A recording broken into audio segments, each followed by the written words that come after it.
ચાલો આજે એક એવી મજાની વાત કરીએ જે પર્વતોના બનવાની નથી પણ એમના ટકી રહેવાની છે. આપણે પૃથ્વીના સૌથી જૂના, સૌથી પ્રાચીન સ્મારકો એટલે કે અવશિષ્ટ પર્વતોની રહસ્યમય દુનિયામાં જઈશું. સામાન્ય રીતે પર્વતનું નામ પડે એટલે આપણા મનમાં શું આવે?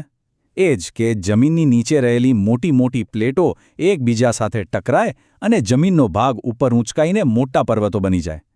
મોટાભાગે આપણે આવું જ સાંભળ્યું છે ખરું ને? પણ જરા વિચારો, શું એવું બની શકે કે અમુક પર્વતો બન્યા જ ના હોય, પણ જે બધું હતું એમાંથી જે બચી ગયું એની કહાણી હોય? શું એવું બને કે કોઈ પર્વતને બનાવવામાં ન આવ્યો હોય, પણ એની આસપાસની જમીનમાંથી એને કોતરીને બહાર કાઢવામાં આવ્યો હોય? બસ અહીંથી જ આપણી આખી વાત શરૂ થાય છે. ચાલો એક કામ કરીએ, સમયમાં લાખો વર્ષ પાછા ફરીએ. એક એવા સમયની કલ્પના કરો જ્યારે પૃથ્વી આજ જેવી બિલકુલ નહોતી. ત્યારે એક મોટો ઊંચો ભૂમિભાગ હતો. કોઈ પર્વતમાળા નહીં, પણ અલગ અલગ પ્રકારના ખડકોથી બનેલો એક વિશાળ ઉચ્ચ પ્રદેશ. હવે આ જૂની જમીનમાં સમજો કે બે મુખ્ય ખેલાડીઓ હતા. એક હતા નરમ અને પોચા ખડકો અને બીજા હતા એકદમ કઠણ અને મજબૂત ખડકો. બંને એકબીજાની સાથે જ હતા, પણ એમનું નસીબ સાવ અલગ લખાવાનું હતું. તો પછી આ જમીનને આકાર આપનાર શિલ્પકાર કોણ? એ કોઈ એક વ્યક્તિ નથી, પણ કુદરત પોતે જ છે. પવન, વરસાદ, બરફ અને વહેતું પાણી આ એવા શિલ્પકારો છે જે લાખો વર્ષોથી સતત થાક્યા વગર કામ કરી રહ્યા છે. જુઓ, આખી પ્રક્રિયા કંઈક આવી રીતે કામ કરે છે. સૌથી પહેલાં આપણી પાસે કઠણ અને નરમ બંને પ્રકારના ખડકોવાળી જમીન છે. પછી કુદરતી તાકાતો જેમ કે પવન અને પાણી એના પર હુમલો શરૂ કરે છે. એ સતત જમીન પર અથડાય છે અને એના કારણે જે નરમ ખડકો છે એ ધીમે ધીમે તૂટીને ધોવાઈ જાય છે. આ એક ખૂબ ધીમી પણ સતત ચાલતી પ્રક્રિયા છે.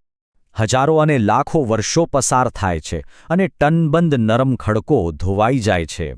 આસપાસની જમીન ધીમે ધીમે નીચી થતી જાય છે અને એની વચ્ચેથી ધીરે ધીરે કંઈક બહાર આવી રહ્યું છે, જાણે કોઈ ભવ્ય પડદો ઉઠી રહ્યો હોય. અને આ રહ્યું પરિણામ. લાખો વર્ષોના કુદરતી ઘસારા પછી જે બચી ગયું છે એ આ છે. જે કઠણ અને મજબૂત ખડક હતો એ આજે પણ ઊંચો ઊભો છે, જ્યારે એની આસપાસની નબળી જમીન ધોવાઈ ગઈ છે. આ એ પર્વત નથી જે ઉપર ધકેલાયો હોય. આ તો એ પર્વત છે જે પાછળ રહી ગયો, એક બચેલો યોદ્ધા. અને આ જ છે અવશિષ્ટ પર્વત. એની વૈજ્ઞાનિક વ્યાખ્યા પણ બરાબર આ જ વાત કહે છે કે અવશિષ્ટ પર્વત એટલે કુદરતના ઘસારા સામે ટકી રહેલો બાકીનો ભાગ. હજારો વર્ષોમાં પોચા ખડકો ઘસાઈને વહી જાય અને જે નક્કર ખડકનો બનેલો ઊંચો ભાગ ટકી રહે એને જ અવશિષ્ટ પર્વત કહેવાય છે. અને હા, આ ખાલી કોઈ થિયરી નથી. આવા પ્રાચીન બચેલા પર્વતો તો આપણા ભારતમાં પણ આવેલા છે. ખરેખર તો એ દેશની સૌથી જૂની ભૌગોલિક રચનાઓમાંની એક છે. ભારતમાં આના કેટલાક જબરદસ્ત ઉદાહરણો છે. સૌથી પ્રખ્યાત છે અરવલ્લી પર્વતમાળા, જે દુનિયાની સૌથી જૂની પર્વતમાળાઓમાંથી એક ગણાય છે.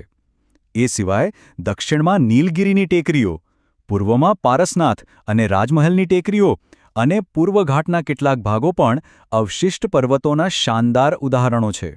એટલે હવે પછી જ્યારે અરવલ્લી જેવા કોઈ પર્વતને જોવાનો મોકો મળે તો યાદ રાખજો કે એ ખાલી પથ્થરનો ઢગલો નથી, એ તો કરોડો વર્ષોના ઇતિહાસનો સાક્ષી છે, કુદરતી તાકાતો સામેના એક લાંબા યુદ્ધનો યોદ્ધા છે. વિચારો, આપણા ગ્રહના આ સૌથી જૂના ભૂમિભાગો આપણને હજી બીજી કઈ કઈ વાર્તાઓ કહેવા માટે રાહ જોઈ રહ્યા હશે.